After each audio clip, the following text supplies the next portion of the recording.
Good day, y'all. Just today, as I'm getting ready to just rearrange my day and do what God has called me to do and be a blessing to someone else, do what I got to do. But in that, I just remember that I just was remembering about my Aunt Gail. So me and her about our little relationship. So we basically, like when you're growing up with a person, you don't realize that you grew up with them. Like, okay, so we all grew up in the same like house at my grandparents. Like my grandparents raised us. Like so then we when you grow up with somebody, you know how they say they imprint on you. Whoever you're with from the age of, I'm gonna give y'all some counseling stuff. Whoever you're with from the age of 0 to 5 years old, that's who imprints as your parent. So whoever is with that child from 0 to 5, that is their parent. In their head, in the child's head, that's who nurtured them. That's who they, who fed them, who they learned from. Okay, so that to them is mama and daddy. No matter what happens, no matter if you go back with your parents or what, that's mama and daddy to that child from the time that they born to the time they die, whether the parent steps back into life or not.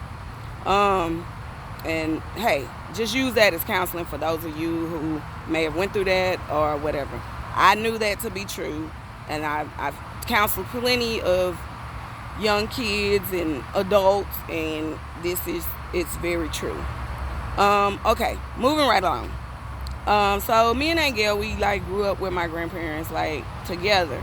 So like, her room was my room, and like wherever she was at, I was at. When she went to high school, my grandmother made me a little mascot, a little mascot cheerleading outfit. Aunt Gail was a cheerleader, and I was the little mascot for Centerville High School when I was little. So like I always was around her, all of her friends, and usually this Centerville. So most of your classmates or your kin people, or y'all still act like family because it's a little town, right? And you see each other all the time. You know each other, grandparents, parents. Everybody knows everybody. All right. So anyway, it had came time. And we were traveling. I think when I first noticed, like, when something would happen with us, like, just as cousins, like, we literally can feel it. Like, you don't have to say nothing. I cannot even be with you, and, like, I'll be like, wait a minute. Somebody pregnant. Something going on. Or I'll have some kind of, God to give me some kind of dream or something. So, me and Aunt Gail, we had went to celebrate the twins' birthday. Shout out to Bryce and Brianna. And we had went to New Orleans. So they were turning 21. So it was our tradition. When you turn 21, we try to bring you into 21, celebrate that with you as cousins. So we all went to New Orleans to celebrate the twins. So Aunt Gail, like, we usually, like, we'll walk. We gonna set up the hotels together. We're going to figure out what we all going to do together, and then we're going to do it. So we were walking down Canal Street, right? We were coming from the French Quarter. We had said we want to go have some beignets, right? So we were by Herrera's, and I was just like walking, and like I was like a little bit in front. I was like, come on, Aunt Gail. Like we had went, went out, did what we was gonna do that morning, brunch, all that, right? So we walking back, and my Aunt Gail, she usually, like, she never was like, or showed that she was tired. So I was like, wait a minute. She said, she said, I'm tired. and she was breathing differently, right? Because like that night before, we had took the twins to what they call it, 6th Street. So we just had a good time. I mean, everybody attracted to Angel. Like, I mean, it's her energy, her aura, just the person she is, her character. Like, we literally like had to be security because like these people were attracted to her, around her, dancing with her. Like, I mean, we had a good time.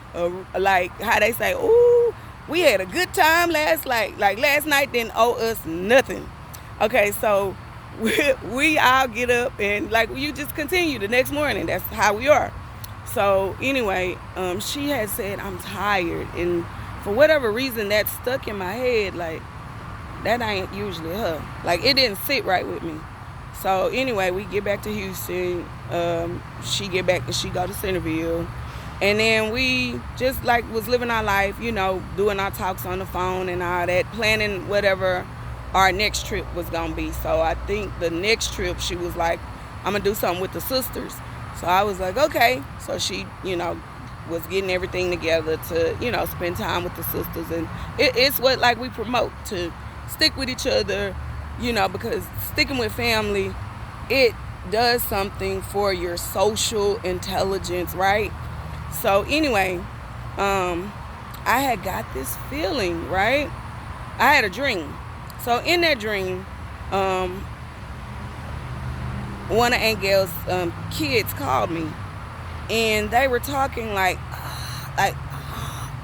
I was like, I can't hear you. Hello, I can't hear you in the dream. And I'm like, wait a minute, something ain't right.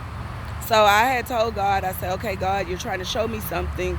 Okay, point it out, make it clear so that I can understand what's going on, so that I can know what I need to do. So then I had told my mom because I was working, right? I had clients. I had 238 of them as a matter of fact. So, oh yeah, I was working at Endeavors. That's what it was. So anyway, then Endeavors was when Harvey happened, and like people, you got your clients were people who, you know, have been in the flood. So I take my stuff seriously. Like my clients I'm gonna treat a client like their family, right? So I was taking care of clients. Like, so I was on the highways and byways all over Houston. And I think I was in Kingwood. I had clients in Kingwood, clients in Humble. I had some clients in San Antonio. It was a mess with Harvey, a mess. Okay, but anyway, I was working at the job. So then here I go. I'm dealing with this supervisor who, for whatever reason, he had a distaste for social workers, right? And he had a whole team of social workers, which I just had deduced he was jealous because we pulled together. We knew what to do immediately, and our cases were good. Like I was an expert with reading cases because when we got there, my team, we stuck together. Shout out to Khadijah,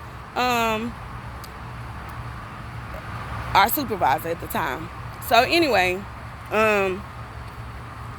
the supervisor, he was just being, silly, So I'm praying over him, going to Bible study, asking my pastor, like, is this what I'm supposed to be going through? And, talking to him.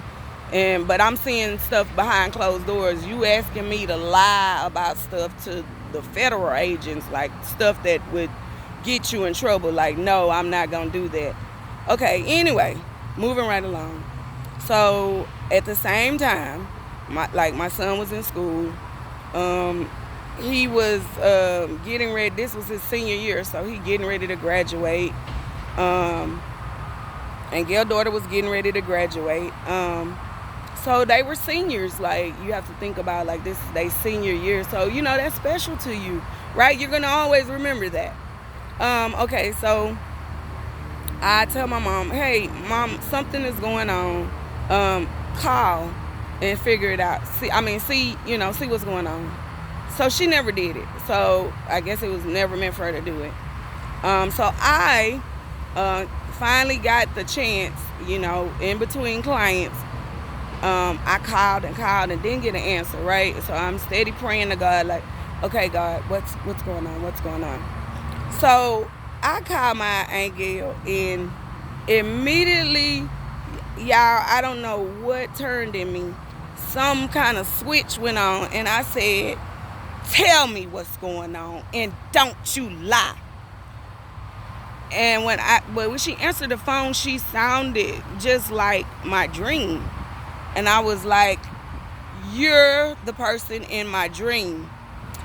So me and Aunt Gail, we had a relationship like that. So she was like, she just started telling me what was going on. You know, I've been to the doctor. They said this, and this. And I said, okay. So now I know what to do from here. So I said, well, who have you been seeing? You know, because I just started, I said, well, and who is your doctor? And we started like, okay, looking for doctors. She had like got on like her own case of, we started meeting. Like I called Nikki. Hey, Nikki, teach me about, lung cancer. What does it take? What's the ratio of how the person is gonna, what's the outcome gonna? What can the outcome be? Yes, we did pray, yes, but some things you gotta research, right? You gotta go out there and take action, right? So we're looking for doctors of who she can use and where she needs to go. She participated because she did research, right? She taught. She was a professor. She had many students under her as well. So as women, we think like, hey, it's people who depend on us. Like, you got to think about that. If there are people who are depending on your assignment, right?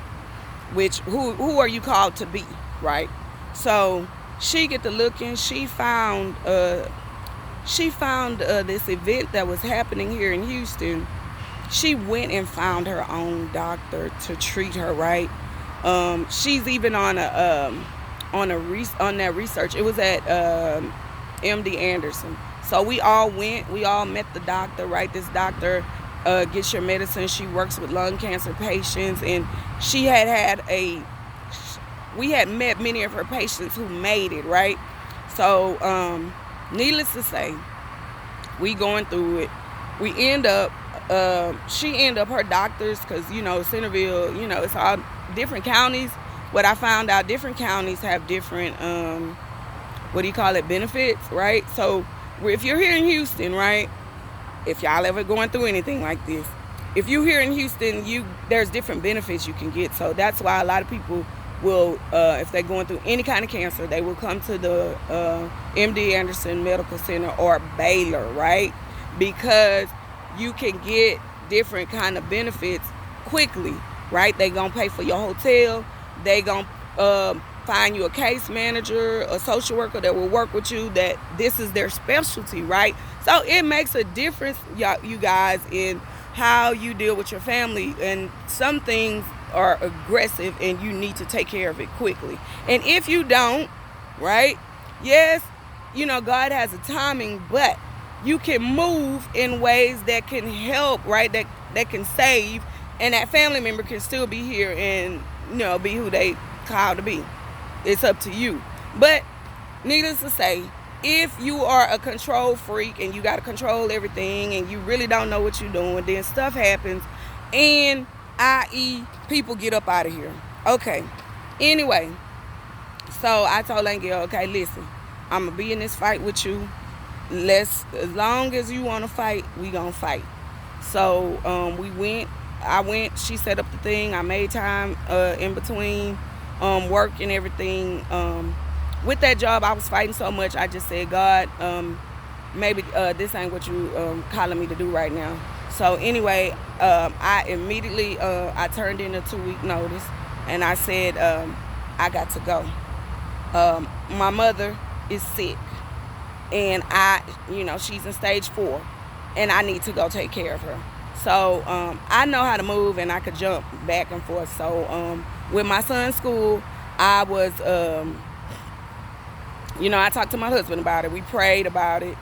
He knows, like, when something finna happen, like, he knows, like, how I need to move.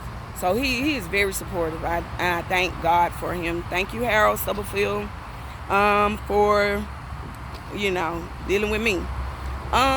So anyway, I prayed with my pastor. Shout out to Pastor Thomas Magruder and Sister Magruder, First Lady Sister Magruder, at the time. And then I went on, and I was able to, that's why I say you got to be involved in your kids' school. I was, the principal knew who I was. I was at the school a lot because, hey, if you got my child, guess what? I need to know who you are, what's your background. I done researched you and the school and the teachers and what's your degree, all of that. All of that. It take all of that. I need to know. My grandmother taught me, you put into your child a lot. You don't let anybody be over your child. Like, she used to tell me when we went to church, every church, I promise, except this last church where I'm at now. My grandmother has been there. She has met the pastor. And she gone, I don't know what she say when she go behind them closed doors, but she comes to meet the pastor. And she comes to see what covering I have over me. And I was like, why do you do that? And she said, because I need to make sure that you're not in a cult. And I was like, oh. So if you ever want to study about cults, really look at that David Koresh, or what is it? The one, okay, so it's the one where they end up, everybody from the church, they end up going and they drink the Kool-Aid. I can't remember all that names. I be watching so many documentaries so I can learn about stuff, but it shows you how stuff can happen to people, your family, right? So every church, from when I was at Mount Hermon under Pastor E.L. Stubblefield, she came to meet him. When I was at Mount Moriah up under Pastor Thomas Magruder, she came to meet him. That was my grandmother.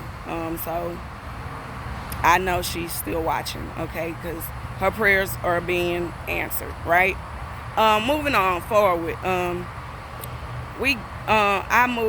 ended up subbing at the school, so, because I didn't want to leave my husband just to handle all the bills. So when I could, I subbed at the school. People never know what you give up, for your family. Sometimes it's none of their business, and sometimes they too young to even grasp what's going on, and they just don't be there in the Lord, where you're at. So anyway, I in between working and subbing at the school, I'm trying to study for my test to pass my LMSW test.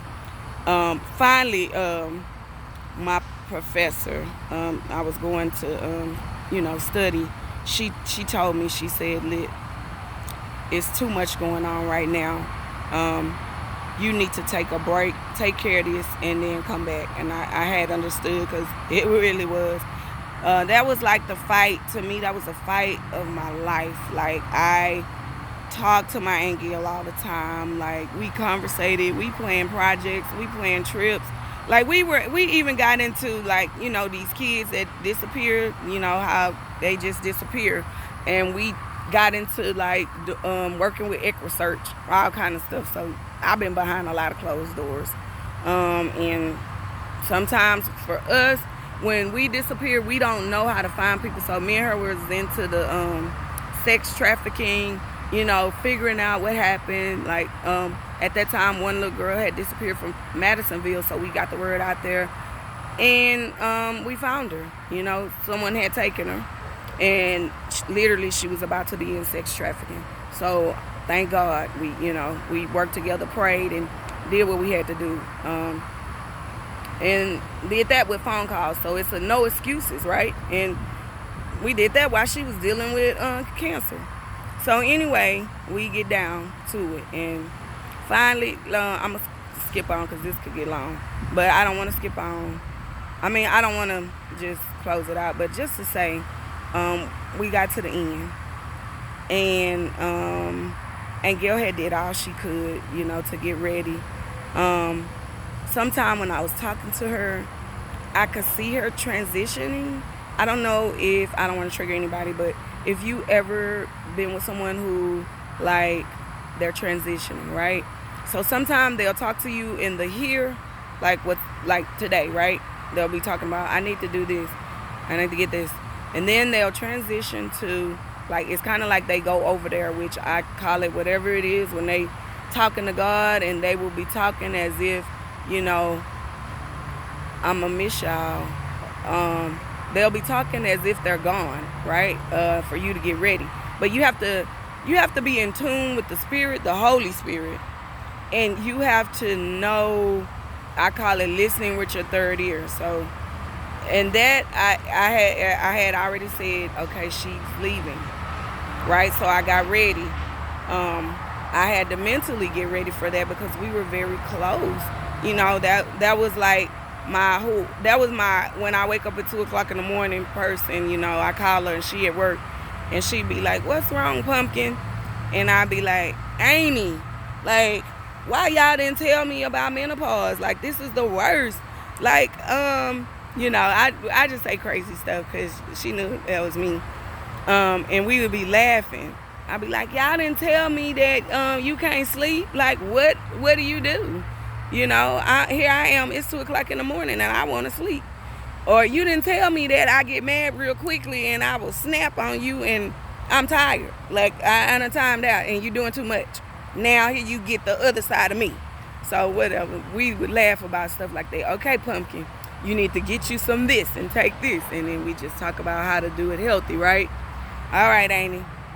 So she had got to the end. And I remember me and my mother were in the room. And she turned to me. And I was holding her hand. And she said, I'm tired. This is hurting. I can't take anymore. So I said to her, Amy, I'm so proud of you. You done all that you can. You have fought a good fight. I'm so proud of you.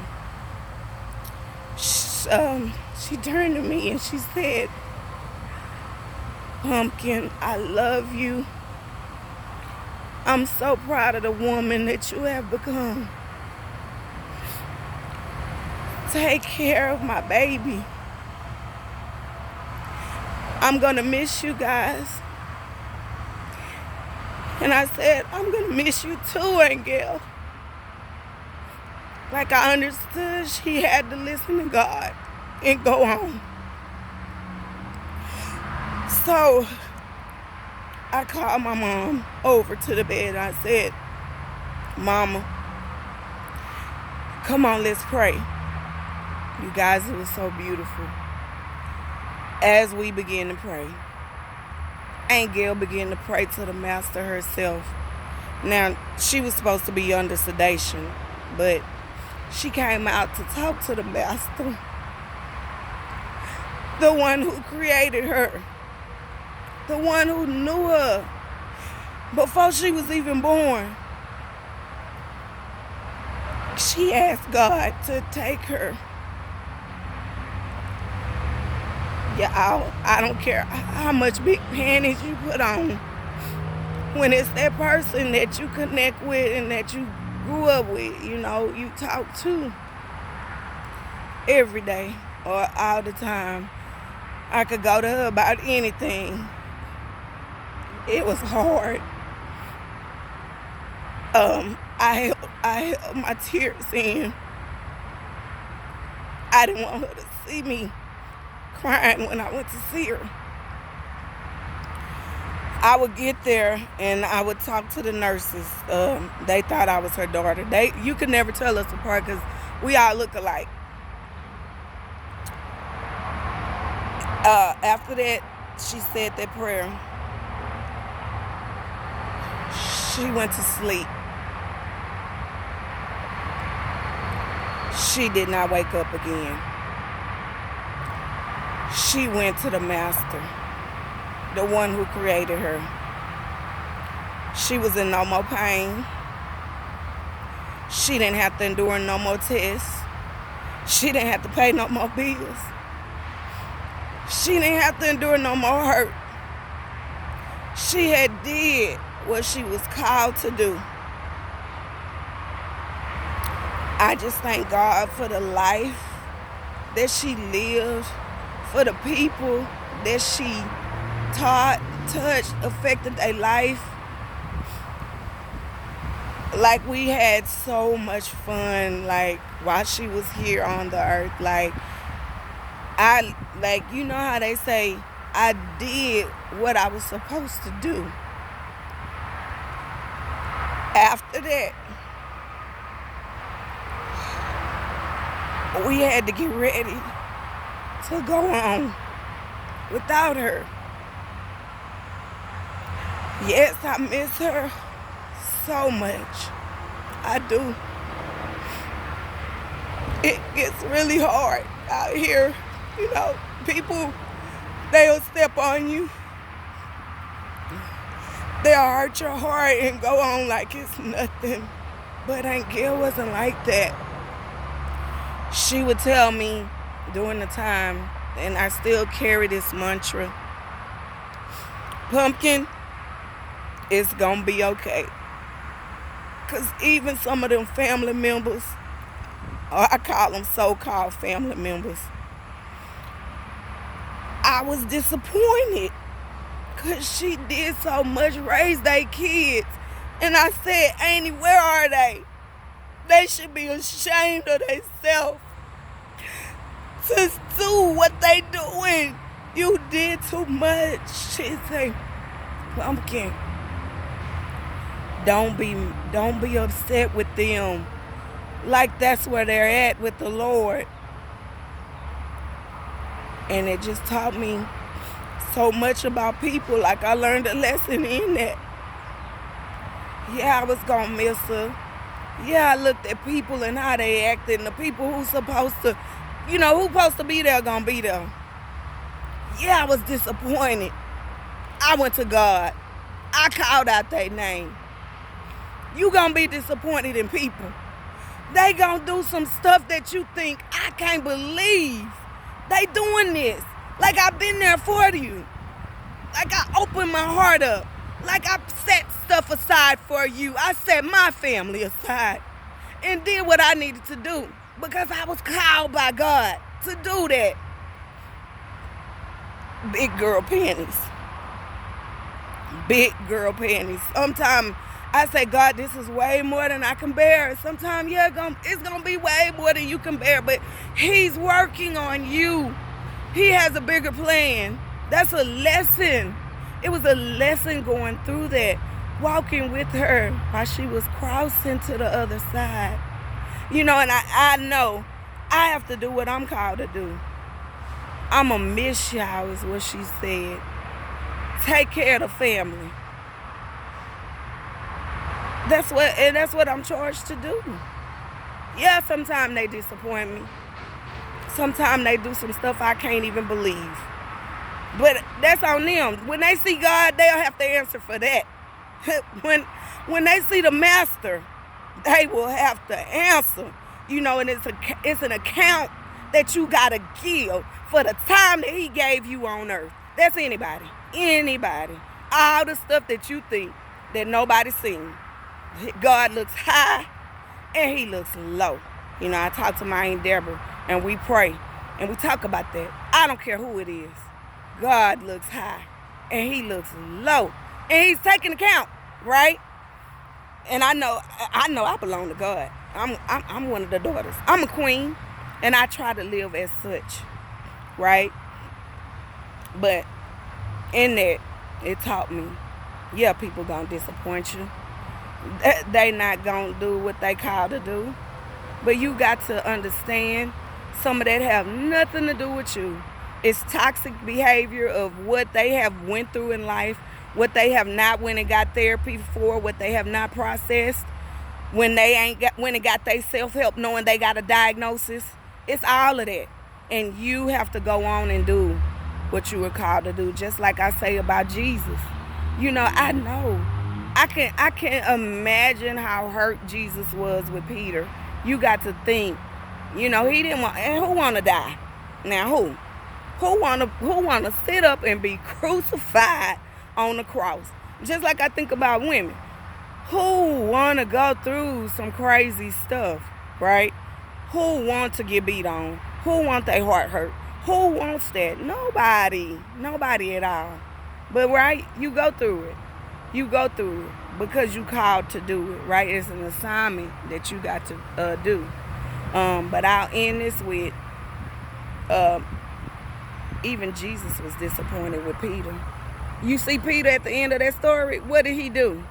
Y'all that know the Bible, what did he do? Basically, Peter committed suicide. Yeah, his mind was so overwrapped by what he did. You know? Read that Bible story and really read it and see Peter and Jesus and what really happened to Peter. And you'll see, look at the account of his life. Like, go deep into it. The history of Peter. You know, they were close. They walked side by side. And if you can imagine if Peter would do that to Jesus. You know, what would people who's so supposed to be your friends, so-called friends, so-called family members, you know, what would they do?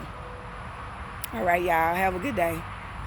I know that one was emotional, so I'm titled this, you know, can trigger you. All right, love y'all. Oh, shout out to my yard man, Don Moss. You guys, he does a beautiful job. I thank God that I don't, you know, I can't cut this yard no more. It's a big old yard. Shout out to Don Moss. Y'all use Don. I mean, he keeps this yard, and I'm so happy that he does, because even if I wanted to cut it, I really don't have time. I got other stuff I need to do, and you have to understand when you doing other stuff, you know, your business, i.e. getting started, you got to call in people that's their specialty, right? So I thank God for Don, and y'all go use him. Don Moss. Love you, classmate. Bye.